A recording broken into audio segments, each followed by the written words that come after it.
حي على الفلاح.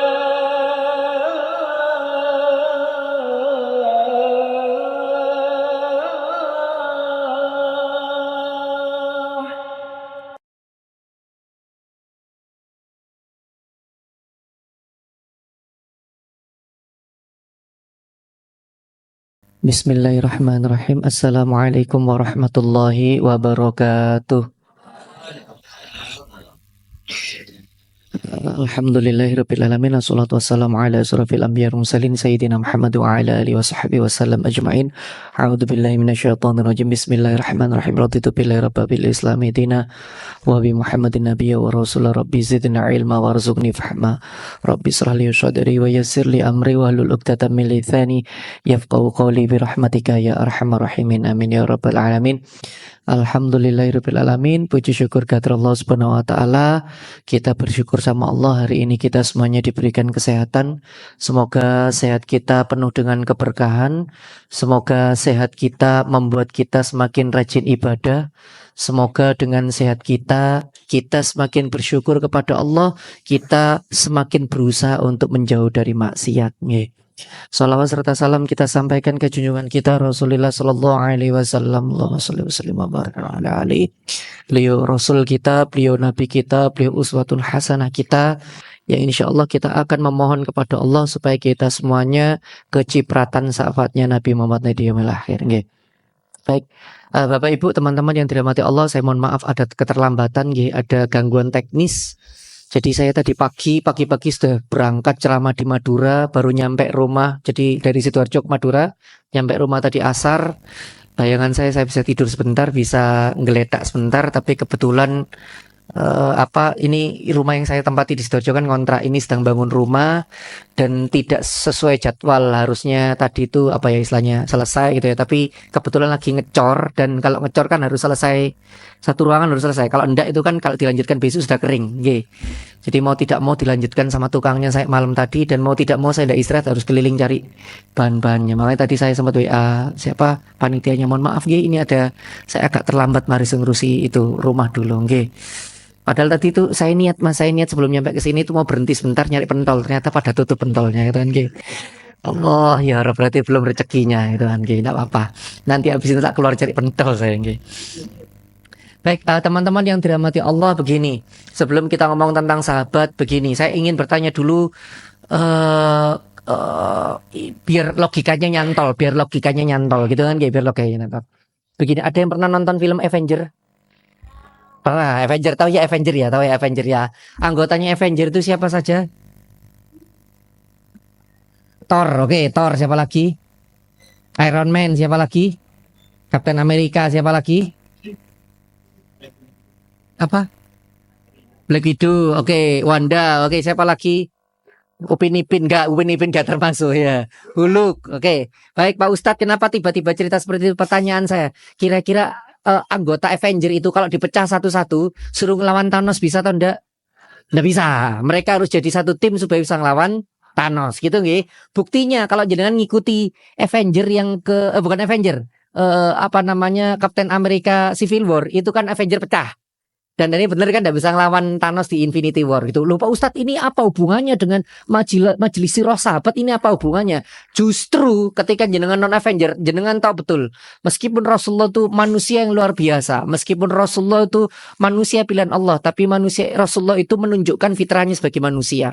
Maksudnya Pak Ustadz, Rasulullah itu bisa berhasil bukan hanya beliau sebagai Rasul, Rasulullah bisa berhasil karena Rasulullah punya tim yang hebat. Kalau Rasulullah tidak punya khulafaur rasyidin, kalau Rasulullah tidak punya sahabat-sahabatnya seperti itu, mungkin dakwahnya Rasulullah tidak akan secepat seperti sekarang.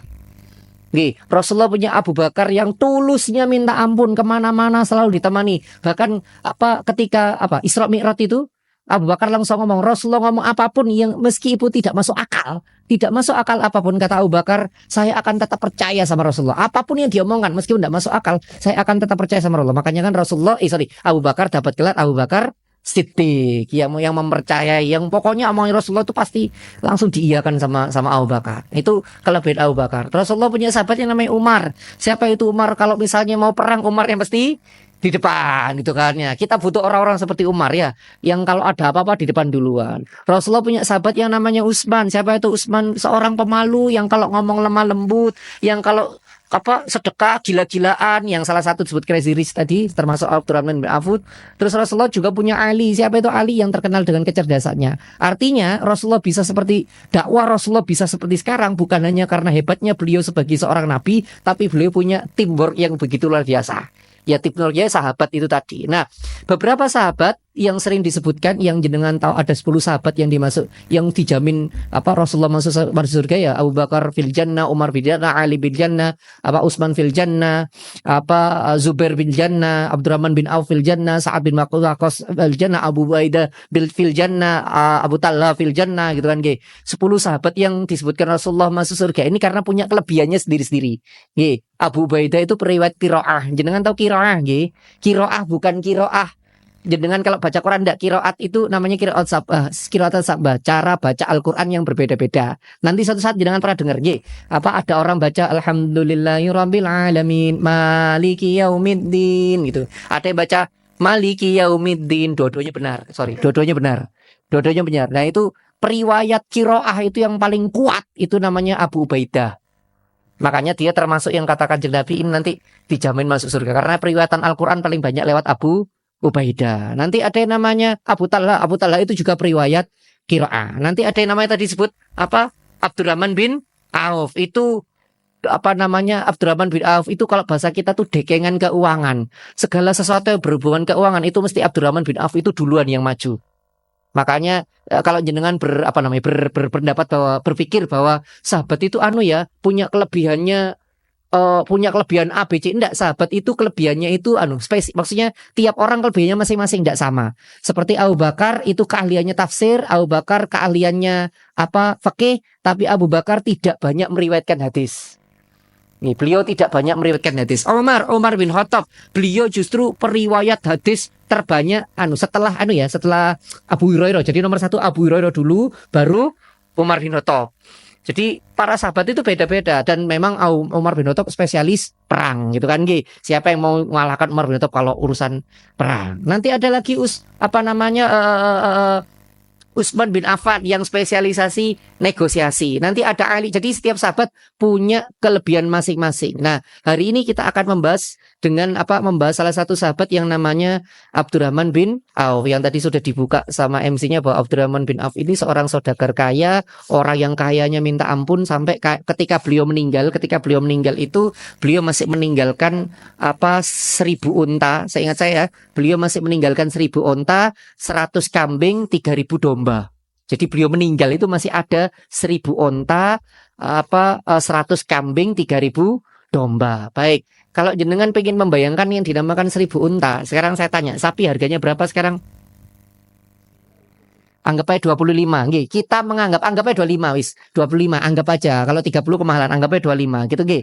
Kalau sapi 25 berarti unta lebih mahal. Oke, anggap aja harganya sama. Berarti kalau Abdurrahman bin Auf itu meninggalkan 1000 unta, anggap aja harganya sama sapi. Berarti 1000 kali 25 25 juta, berarti harganya jadi 25 M ya, betul ya, 25 M ya, 20 M. Itu baru dari sapinya tok. Belum dari kambingnya, belum dari dombanya, belum dari ladang perkebunannya. Jadi masih banyak. Jadi begitu luar biasa kayanya Abdurrahman bin Auf. Oke, tapi hari ini saya tidak akan banyak berkisah tentang biografi. Kita tidak akan bicara itu. Kita bicara tentang pelajaran apa yang kita bisa ambil dari Abdurrahman bin Auf. Baik. Begini, yang pertama, saya memang bukan seorang pebisnis. Saya tidak cocok cerita tentang bisnis, meskipun Abdurrahman bin Auf itu pebisnis. Tapi setidaknya saya mau cerita salah satu riwayat. Oh ya, saya lupa nanti kalau tidak nyebutkan sumber nanti dikira hoak ya. Sebentar. Ini kursi ini ketinggian. Saya kira gak usah gitu. Saya kira jenjet keringgingan nanti ya. Baik, maaf. Baik, Pak Ustadz, kalau bicara tentang sahabat, enaknya itu baca buku gimana Pak Ustadz? Tentang sahabat. Begini, saya sebutkan yang versi bahasa Arab dulu ya. Nanti ada yang terjemahnya. Jadi kitab-kitab tentang sahabat yang komplit banget. Yang pertama itu namanya Bidayatul Nihayah, karangan Ibnu Katsir. Saya pernah melihat terjemahnya dalam bahasa Indonesia tapi tidak lengkap karena Bidayatul Nihaya itu bukan hanya tentang sahabat tapi tentang mulai para nabi terdahulu sampai akhirnya para khalifah. Jilidnya banyak tapi saya belum pernah menemukan yang lengkap terjemahnya. Ada terjemahnya termasuk terjemah tentang sahabat itu ada. Itu yang pertama. Yang kedua Syiar Alam Nubala, itu saya tidak pernah menemukan terjemahnya. Nah, yang ketiga ini yang ada terjemahan sudah tersebar di toko oren, di toko ijo, di toko kuning apalah namanya itu sudah tersebar terjemahannya. Kitabnya namanya Ar-Rijalu Haular Rasul, para lelaki di sekitar Rasulullah. Kalau diterjemah itu 60 sahabat Nabi. Nanti jangan cari di apa namanya di toko oren ya. Cari gak mahal kok. Saya sempat beli 50 kalau enggak 45 antara itu. Murah kok, murah. Kecuali jangan mau ngetik cari PDF mungkin ada gitu kan ya. Anda kan generasi file type PDF gitu kan gitu. Baik, itu sumbernya yang tentang kehidupan para sahabat, salah satunya Abdurrahman bin Auf. Oke, kita lanjut. Pak Ustadz, Abdurrahman bin Auf itu salah satu yang membuat dia menjadi pebisnis hebat itu apa Pak Ustadz? Yang pertama begini, kita cerita dulu apa tentang bagaimana Abdurrahman bin Auf itu ketika pindah dari Mekah menuju Madinah. Ingat gak? Sekarang bulan apa? Saya tanya, sekarang bulan Muharram, bulan apa? Oke, sekarang saya tanya lagi. Maaf gak, ini jenengan jawab jujur. Jenengan bangga atau tidak jadi orang Islam? Sing banter bangga atau tidak jadi orang Islam? Oke, baik. Sekarang saya tanya nggih, tahun baru Masehi itu dimulai dari bulan apa? Setelah Januari apa? Februari. Setelah Februari apa? Maret. Sampai Desember sampai apal. Ya, sekarang saya tanya, habis Muharram apa? Safar. Habis Safar apa? Habis Rabiul Awal apa? Rabiul Akhir. Yo enak, mari awal akhir enak, gampang ya. Habis Rabiul Akhir apa? Habis Jumadil Awal apa? Oke, habis Jumadil Akhir. Rajab, habis Rajab. Habis Sya'ban. Diem Mas. Diem sama Mas yang pakai baju hitam diem. Habis Ramadan, sing ngapal mek kita soalnya gitu kan ya. Iki tok tak titen, masih kita sing ngapal. Ayo. Mari Ramadan apa? Syawal. Habis Syawal apa? Ayo, gitu kan Ki. Aku cinta Islam, halah, gitu kan Ki. Aku cinta Islam tapi gak hafal kalender Hijriah. Oke, tak tanyai. Nggih, ini karena ini bicara tentang hijrahnya para sahabat. Tak tanyai. Begini, Rasulullah hijrah di bulan apa? Gini. 1 Muharram itu tahun apa sih? Tahun baru Hijriah. Jadi pertanyaan saya, Rasulullah berhijrah di bulan apa? Muharram. Yuk gak salah karena jenengan dari dulu diajarin begitu. Ya saya beritahu nggih, jenengan tahu Kanjeng Nabi itu hijrahnya bulan apa? Enggak. Rasulullah berangkat itu bulan Safar, 27 Safar, nyampe di Madinah 12 Rabiul Awal. Gak ada Muharramnya. Ayo kon. Loh terus gimana Pak Ustadz kok bisa ditetapkan Muharram? Itu usulan Utsman bin Affan diiyakan oleh Umar bin Khattab. Jadi ini tak kei cerita cepet ya biar jenengan kalau ditanya ibu, anak-anaknya, tanya adiknya, Pak, Rasulullah tuh hijrah bulan Muharram tan. Jenengan bisa jawab enggak pakai chat GPT gitu kan, nggih. Langsung bisa jawab gitu kan, nggih. Gini sejarahnya nggih, yang pertama 12 Dzulhijjah. Jangan ingat 12 Dzulhijjah itu ngapain Pak Ustadz? Ada orang-orang dari Yasrib. Siapa itu Yasrib? Sekarang dulu nyebutnya Yasrib, sekarang nyebutnya Madinah. Oke, ada orang-orang dari Yasrib itu ratusan orang dari Yasrib itu berdagang ke Mekah. Sebagian 73 di antaranya itu orang Islam tapi sembunyi-sembunyi. Jadi mereka tidak menunjukkan keislamannya, sembunyi-sembunyi. Datang ke Mekah malam-malam tanggal 12 Dzulhijjah menemui Rasulullah. Langsung ngomong, ya Rasulullah kami bersumpah setia kepadamu. Bersumpah setia kalau dalam bahasa Arab namanya bai'at. Nah sumpah setianya itu di wilayah namanya Aqabah. Makanya disebut bai'at Aqabah. Itu tanggal 12 Dzulhijjah malam. Pada saat yang sama orang-orang Quraisy nguping. Lu ono orang-orang bersumpah setia Nabi Muhammad. Langsung mereka pulang rapat. Ini bahaya. Kalau Muhammad dilanjutkan kayak gini terus, ini lama-lama Islam makin berkembang. Akhirnya tanggal 13 Dzulhijjahnya orang-orang Quraisy menemui orang-orang Yasrib tadi kan, mereka nginep di tenda-tenda itu. Ditanyain lu, sampean kemarin nemuin Muhammad yo? Rata-rata tidak tahu karena yang nemuin itu sembunyi-sembunyi, tidak ada yang tahu. Akhirnya karena nanti kalau bahasa kita sidak ya, karena di sidak tidak ketahuan, akhirnya orang-orang orang Yasrib ini pulang sampai di sidak tidak ketahuan. Nah, karena orang Quraisy jengkel iki gak iso mencari bukti atas itu, akhirnya orang Quraisy rapat berjilid-jilid. Kalau dulu ada demo berjilid-jilid, ini rapat berjilid-jilid. Gitu kan nggih? Orang Quraisy rapat berjilid-jilid sampai tanggal 26 Safar. Sampai tanggal 26 itu Rasulullah sudah tahu kalau ada rencana istilahnya pemberontakan, rencana untuk melawan Rasulullah nggih. 26 Safar akhirnya diputuskan Nabi Muhammad dibunuh. Awalnya keputusannya bukan membunuh Nabi Muhammad. Awalnya itu keputusannya Nabi Muhammad itu penjara saja. Terus katanya tidak bisa. Muhammad di penjara nanti kayak Nabi Yusuf, tetap berdakwah. Tetap ngomong, tetap orang akan bisa masuk kayak Nabi Yusuf. Kan banyak orang masuk Islam ketika Nabi Yusuf berdakwah di penjara. Terus ya sudah Muhammad diucilkan aja. Percuma Muhammad dikucilkan, jadi tetap berdakwah. Dia punya lisan. Akhirnya Abu Jahal usul, bagaimana kalau kita bunuh? Jadi yang usul untuk membunuh itu Abu Jahal. Wes ya. Abu Jahal nyusul itu akhirnya tanggal 27 pagi Kanjeng Nabi menemui Abu Bakar merencanakan nanti malam berangkat 27 malam Nabi Muhammad berangkat. Jadi 27 malam Safar. Ingat nggih, dulu tidak ada yang namanya bulan Muharram, dulu namanya bulan Syafar awal. Terus dirubah sama Umar menjadi Muharram, gitu kan nggih. Syafar akhir, Rasulullah berangkat Syafar akhir tanggal 27, tanggal 8 Rabiul Awal nyampe ke Kuba, berhenti di Kuba bikin masjid Kuba ya. Terus akhirnya Rasulullah nyampe di Madinah tanggal 12 Rabiul Awal yang tola al-badru alaina. Nah itu. Begitu nggih dan sebagainya. Oke. Wis, jadi kalau jenengan tanya Ustadz, para sahabat itu hijrah di bulan apa? Bukan bulan Muharram. Tapi para sahabat itu hijrah ngikuti Kanjeng Nabi bulan Safar sama bulan Rabiul Awal. Ya termasuk Abdurrahman bin Auf. Nah, Abdurrahman bin Auf ini ketika nyampe Madinah, kebiasaan Rasulullah karena mereka tahu orang-orang yang berangkat dari Mekah itu enggak bawa apa-apa loh teman-teman, ibu-ibu, bapak-bapak, enggak bawa apa-apa, enggak bawa enggak bawa harta, benar-benar enggak bawa apa-apa. Mereka tidak bawa apa-apa karena memang mereka dalam tanda petik pelarian gitu ya, sembunyi-sembunyi, enggak bawa apa-apa. Nggak akan ditanya KTP gitu kan ya, kartu BPJS nggak akan gitu kan gitu.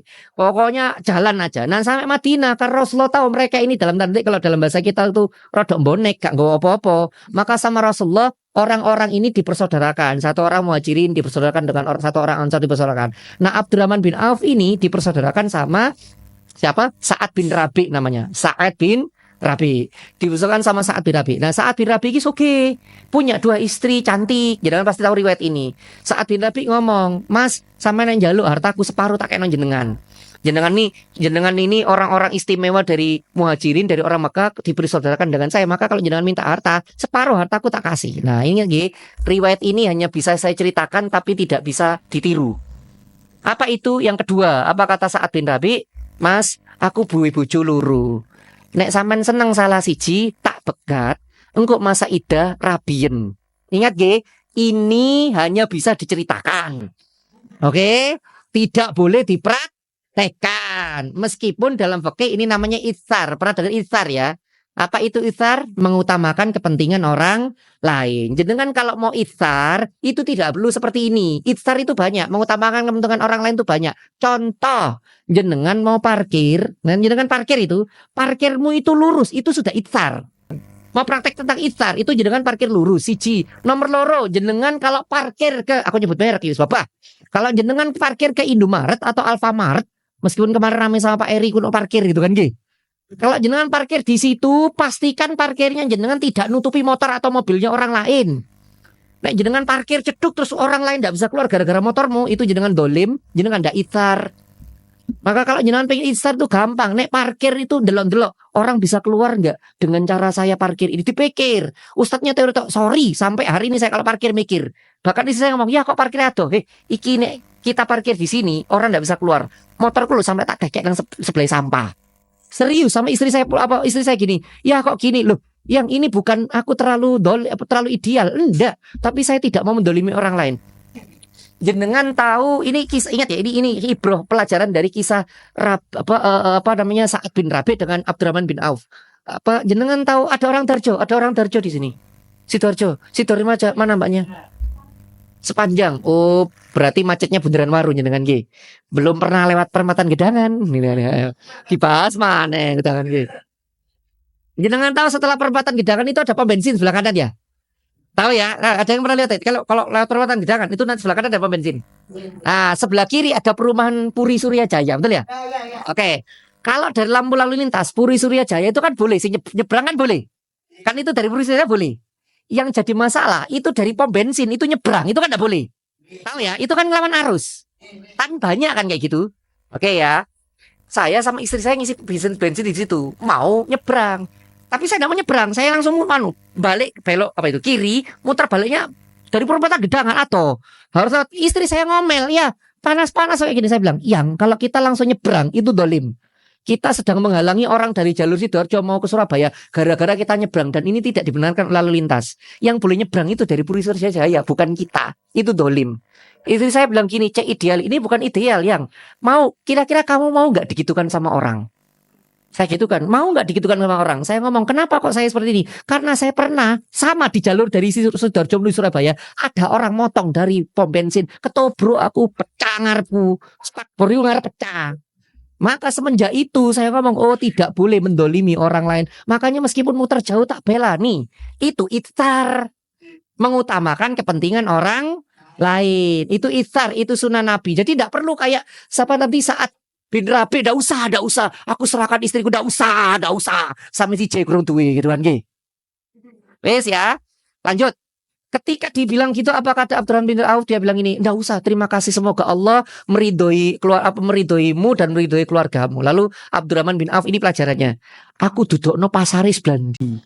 Nah itu loh. Orang yang berbakat kaya adalah orang yang pinter jualan.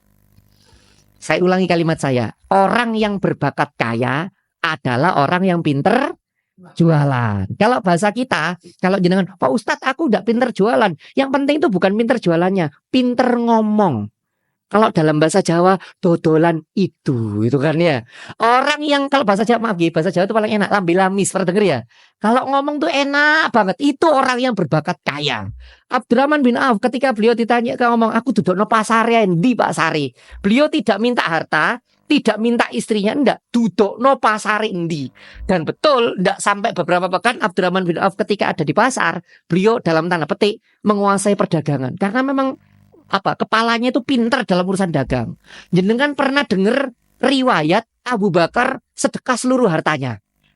Yang sampai Rasulullah ngomong, wahai Abu Bakar, malaikat Jibril menitipkan salam kepadamu. Kenapa? Karena habis sedekah semuanya kan Abu Bakar kan enggak pakai bajunya compang-camping tuh. Karena bajunya tinggal satu itu. Terus kata Rasulullah, wahai Abu Bakar, para malaikat di surga sedang menitipkan salam padamu. Lu kenapa? Ya karena engkau kemarin habis sedekah seluruhnya, sedekah 100% hartamu, dan mereka semuanya terharu karena sedekahmu. Sekarang mereka pakai pakaian yang sama seperti itu, pakai pakaian compang-camping.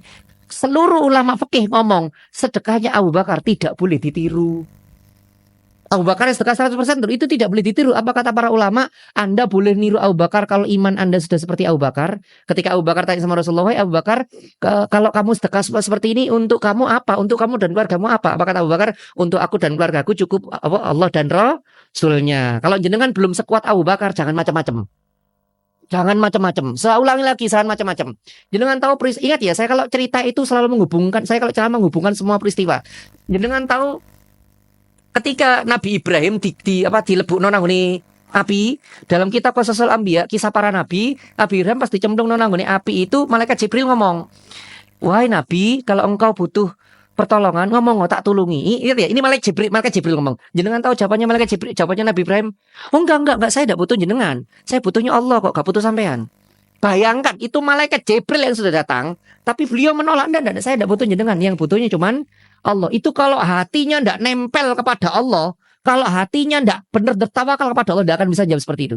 Saya kasih contoh supaya jenengan tuh tidak cuma dengar hadis riwayat, tapi dalam praktek keseharian. Saya kasih contoh. Jenengan punya utang 2 miliar. Moro-moro ono Raffi Ahmad nang ngarep ngomong, "Tak bayar 1.000." Jawaban jenengan apa? Heeh, gitu kan nggih. Ayo ya Pak ya.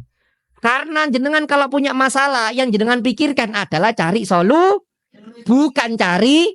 Nah, maka kenapa kalau kita itu tidak boleh niru Abu Bakar dalam sedekahnya itu tadi? Karena jenengan dan saya imannya belum sekuat Abu Bakar. Oke, jadi sekali lagi Abu Bakar itu terkenal ya itu tadi karena sedekahnya luar biasa sampai seperti itu. Nah, termasuk Abdurrahman bin Auf ya. Nah, Abu Bakar bin Siddiq kenapa kok bisa seperti itu? Itu yang jenengan tidak baca riwayatnya. Kenapa Abu Bakar berani seperti itu? Karena Abu Bakar bukan cuma imannya kuat, otak dagangnya encer. Dalam riwayat itu Abu Bakar kalau hari ini habis ngeluarin duit, besoknya itu duitnya masuk banyak. Kenapa? Dagangan nih lancar. Makanya Abu Bakar tuh berani nyedekahkan hartanya 100%. Soalnya menegu yang mlebu maneh.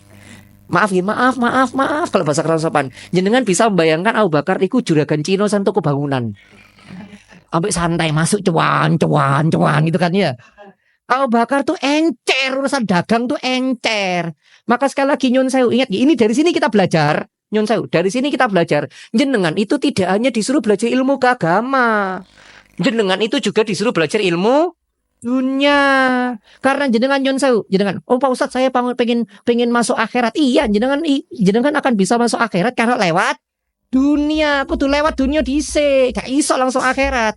Maka Nyun Sewu, jenengan harus belajar ilmu dunia. Abu Bakar iku pinter dagang, sama seperti Abdurrahman bin Auf. Dan Abdurrahman bin Auf itu dari yang saya baca, kenapa kok beliau itu pinter bisnis, kok kekayaannya menumpuk seperti itu? Karena Abdurrahman bin Auf itu prinsipnya cuma satu, apa itu? Nyekel duit cash. Beliau itu maunya cash. Kalaupun mau hutangi gak apa-apa, tapi langsung hutang dibayar kapan? Beliau tidak mau bayar nyicil. Dia tidak menerima bayar cicilan dari orang, pokoknya cash. Kenapa? Bagi jenengan yang bisnismen pasti tahu kalimat saya. Kenapa kok cash itu penting? Karena apa? Jenengan tahu piutang. Piutang adalah harta milik kita yang belum dibayarkan oleh orang. Itu piutang. Kenapa kok Abdurrahman bin Auf milih cash? Karena kalau sudah cash digenggam di tangan, itu bisa digunakan. Jenengan punya piutang, gorong karuan iso digawe, sampean kejar gak bayar, pura-pura lali. Lu iya tak kok diutang gitu kan. Kadang-kadang yang utang sama yang menghutangi lebih keren yang utang. Kenapa Abdurrahman bin Auf itu dalam tanda petik hartanya kok menumpuk kaya? Karena beliau itu selalu prinsipnya kalau jual beli cash. Itu hebatnya Abdurrahman bin Auf. Itu yang saya belajar ya. Saya pelajari tentang Abdurrahman bin Auf. Oke, itu tentang bisnisnya. Oke. Yang kedua, kalau tadi bicara tentang bisnis, kita sekarang akan bicara tentang bagaimana ketempelan, bagaimana Abdurrahman bin Auf itu nempel hatinya kepada Allah. Begitu luar biasa. Baik. Saya tanya dulu, ada yang sudah punya putra-putri di sini? Ibu-ibu yang sudah punya putra-putri di sini, boleh angkat tangan. Baik. Sekarang saya tanya ibu-ibu nggih, jenengan lagi gendong anaknya jenengan? Gendong begini, gendong anaknya jenengan usia mungkin 2 atau 3 tahun lah ya. Gendong seperti ini, terus denger kata-kata, denger adzan. Allahu Akbar, Allahu Akbar. Pertanyaan saya, jenengan lanjut gendong atau gendongannya diletakkan terus jenengan sholat? Apa yang jenengan lakukan? Ayo, saya ulangi lagi nggih, saya ulangi lagi. Jenengan lagi gendong, Bu. Saya ulangi ini ya. Yang jomblo salah jomblo gitu kan ya. Enggak ya. Enggak. Ini contohnya biar paham dulu. Ibu-ibu lagi gendong, ya gendong. Ya nang jenengan enggak nangis, enggak cuma jenengan seneng aja gendong anak. Terus adzan, Allahu Akbar, Allahu Akbar. Wis, pertanyaan saya, jenengan lanjut gendong apa langsung meletakkan anak jenengan terus sholat? Lanjut. Kenapa? Enggak, ini misalnya enggak nangis, kasusnya enggak nangis. Kenapa? Karena Nyun Sewu, jenengan sebagai seorang wanita itu kegiatan gendong anak itu menyenangkan. Iya Pak ya. Jangankan jenengan, saya di bapak pandai mulai gus tinggal anakku dhisik. Gak gelek bojoku, anakku saya ndi anakku. Masa wis teko ayah, ayo kita Indomaret yang larakno hati gitu kan nggih. Tapi sekali lagi yang dicari pertama kali adalah anak, karena itu kegiatan yang membahagiakan. Oke, sebentar nggih. Saya ngasih contoh itu dulu. Tapi gara-gara kegiatan yang membahagiakan itu Anda akhirnya menomorduakan sholat. Oke ya. Sebentar sini. Oke. Masih. Single. Sedangkan lagi senengan HP, bukaannya statue gitu kan ya. Ya lagi dolan HP, jenengan statue apalah saya tidak tahu gamenya atau apa, senengannya arek-arek saya jauh gak ero. Jenengan lagi main HP kayak gitu atau lihat berita Iran versus Israel itu kan ya. Terus adzan, Allahu Akbar. Pertanyaan saya, HP-mu kamu letakkan sholat apa kok lanjutnya scroll? Paling ini kurung komat gitu kan ya. Anda kan nunggu komat ya.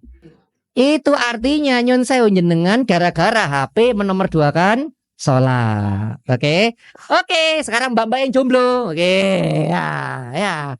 Anda lagi nonton BTS gitu kan ya. Lagi nonton opa Taehyung gitu kan ya.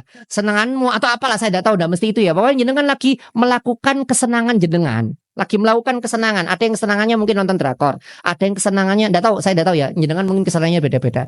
Lagi melakukan kesenangan terus denger adzan. Kira-kira apa yang jenengan lakukan? Sholat. Pakai gak percaya katakan dia. Oke, Pak Ustadz kenapa kok tiba-tiba bertanya seperti ini? Karena ini kisahnya Abdurrahman bin Auf. Beliau itu saya pernah cerita sama jenengan, beliau saking kayanya Abdurrahman bin Auf itu kalau beliau itu lagi menginspeksi kebun kurmanya, iku muter mulai dhuwur sampai asar gurung mari. Jadi kalau menginspeksi buah kurmanya satu-satu itu saking gedenya, itu mulai dhuwur sampai asar belum selesai. Kenapa? Karena ada riwayat pada saat dia melakukan itu kedenger salat asar gak kedenger. Adzan asar gak kedenger. Pas dia keluar dari kebun kurma, ketok loh, sahabat pulang dari masjid nangis dia, astagfirullahaladzim, gara-gara lagi seneng-senengnya inspeksi kurma sing lagi mau panen ini. Ya Allah ya Rabb, perkara dunia aku sampai telat sholat. Apa yang dilakukan Abdurrahman bin Auf? Aku sedekahkan seluruh hasil kurma ini, kabeh langsung semua disedekahkan. Pertanyaan saya, jenengan yang tadi gendong anak gitu ya, berani aku sedekahkan anakku gitu kan nggih.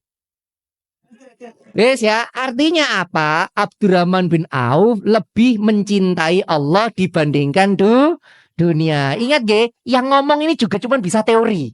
Prakteknya susah. Makanya sampai sekelas Abdurrahman bin Auf itu termasuk 10 sahabat yang masuk surga. Karena sudah ada contohnya. Beliau itu lebih mencintai Allah daripada dunia. Bayangno iku perang hektar langsung disedekahno kabeh.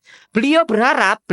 Makanya kan kalau jenengan denger riwayatnya Gus Bah itu, Abdurrahman bin Auf itu berdoa minta miskin.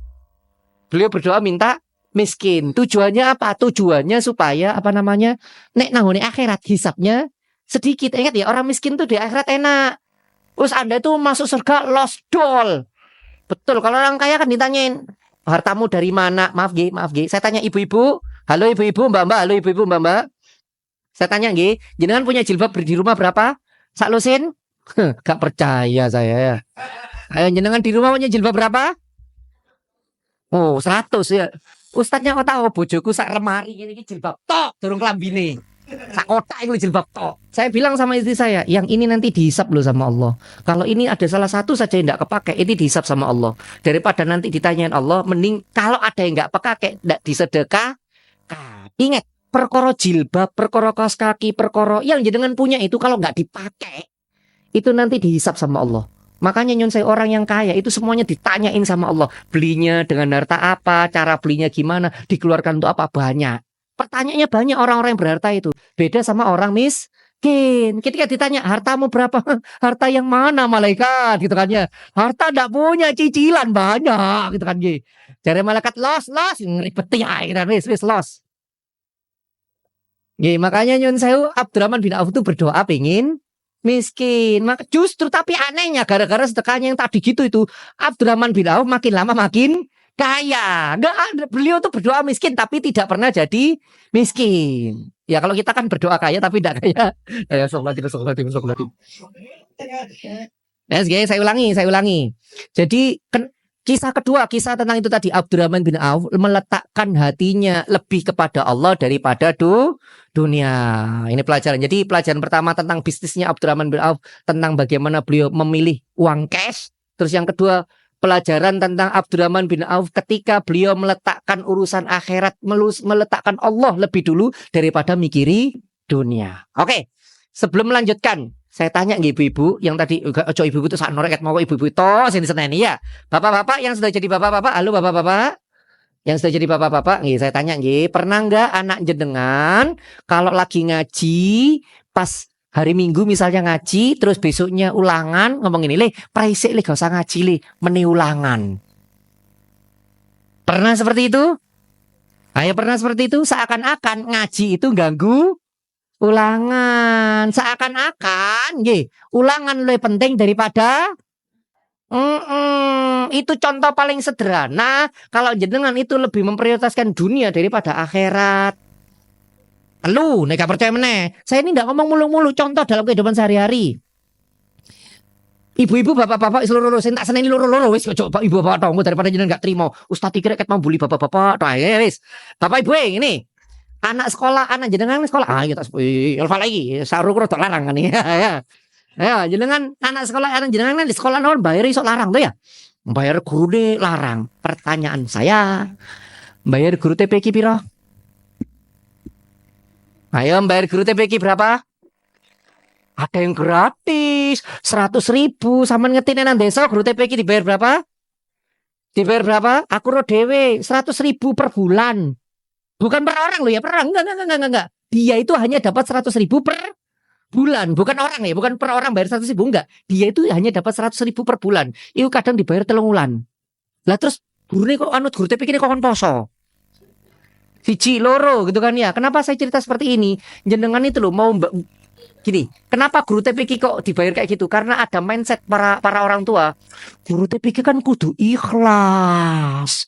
Gak boleh minta tarif gitu kan ya. Kan itu ada mindset seperti itu. Seakan-akan ikhlas itu, nyun sewu, ikhlas itu tidak berbayar. Ayo nek ikhlas tidak berbayar, itu tak guru-guru ngaji nang Al-Falah ini gelem gak dibayar? Saya minta maaf kalau kalimat seperti ini. Yuk sing salah nyun sewu, gara-gara kita dari awal sudah tidak mau bayar guru TPK mahal. Padahal anak jenengan bisa baca Al-Fatihah gara-gara guru TPK atau TPA apa namanya. Dan jenengan nun sewu, jenengan ini masuk surga gara-gara anak jenengan bisa baca Quran. Ngono kok bayari guru TPK cilik. Maaf ya, itu contoh paling sederhana. Jenengan lebih pentingkan dunia daripada akhirat. Bayari les matematika isok larang. Bayar les bahasa Inggris isok larang. Bayar les bahasa Korea anyong isok larang. Tapi bayari guru TPK murah. Ustadz kok bisa bilang gitu? Bapak saya guru ngaji. Ustadz itu curhat, bah gitu kan gitu. Yes, paham nggih? Pelajaran kedua apa tentang Abdurrahman bin Auf? Beliau adalah orang yang lebih mengutamakan Allah dibanding dunia. Itu yang kedua tentang Abdurrahman bin Auf. Yang ketiga, Rasulullah itu pernah ngomong seperti ini, dan omongan Rasulullah itu jadi ramalan. Sungguh nanti kalau Rasul begini, kalau aku meninggal maka Abdurrahman bin Auf itu nanti yang paling banyak membantu janda-jandaku, istri Kanjeng Nabi.